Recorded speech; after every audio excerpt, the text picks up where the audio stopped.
Hello folks, Sean Mize here. Obviously, I'm driving, and as I'm driving, we're driving a good distance.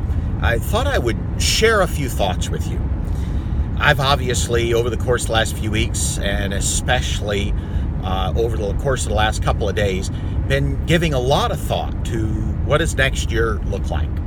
And I believe that there are some strategic shifts in my business. I believe that there is a recentering when it comes to my gifts and my calling. And I believe that there is a return to obedience in terms of some of the core things that I work on, some of the core focuses. And I want to talk about you for just a moment, because I wonder if you've had the same thing occur. I wonder if for you, as you are thinking about the new year, over the course of the last few days, the course of the last few months, I wonder if you have begun to wonder if it's time for a strategic shift. I wonder if, when you think back over the last few years, if you wonder if you're off target, if the Lord has given you a focus, several years ago perhaps, and you've deviated from that focus.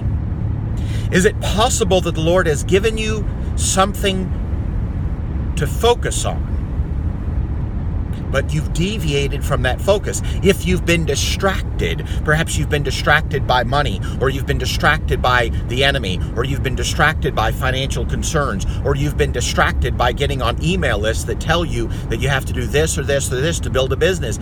Can I tell you this? You'll only be able to build the business to the extent that the Lord empowers and directs you. I genuinely believe that. There is a place for business wisdom, but when you're attempting to follow God's guidance,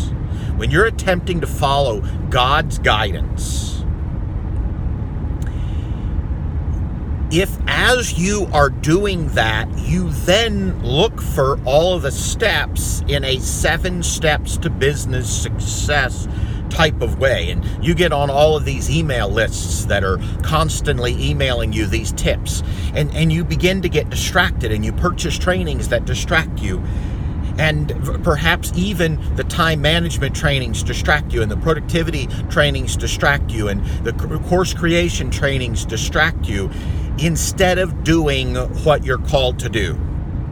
I wonder if there's a place for you to return to your roots and say, Lord, what are you calling me to do in this next year, and how do you want me to do it?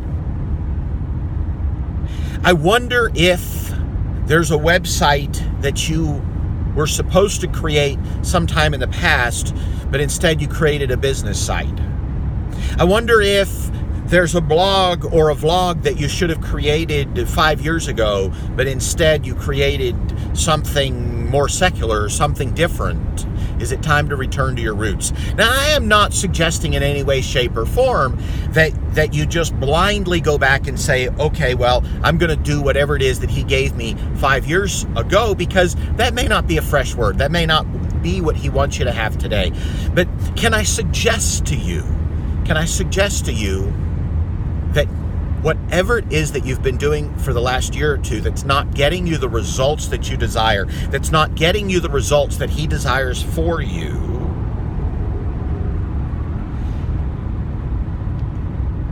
is possibly not what you should be doing next year.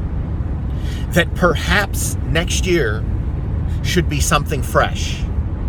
Perhaps next year should be something new that he gives you. Perhaps over the course of the next few days, it's time for you to turn off the internet, turn off email, turn off anybody's squawking voice about what you should do, and simply spend time with the good Lord and ask him, and then be quiet and let him speak. Simply ask him, what do you want me to do this year?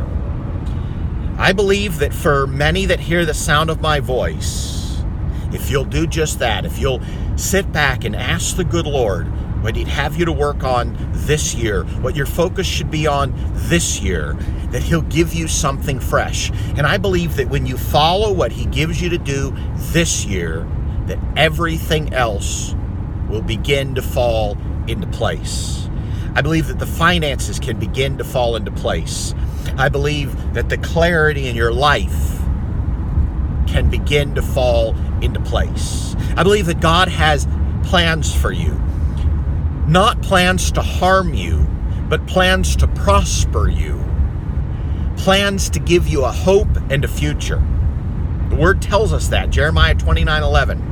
For I have plans for you, not plans to harm you, but plans to prosper you, plans to give you a hope and a future. I believe that's a now word for you, but in order for us to be able to appropriate His plans, we must get before Him. We must ask Him what those plans are. We must sit back and listen. The Word tells us that the steps of a good man are ordered by the Lord. Obviously, I believe that means the steps of a good man or woman are ordered by the Lord.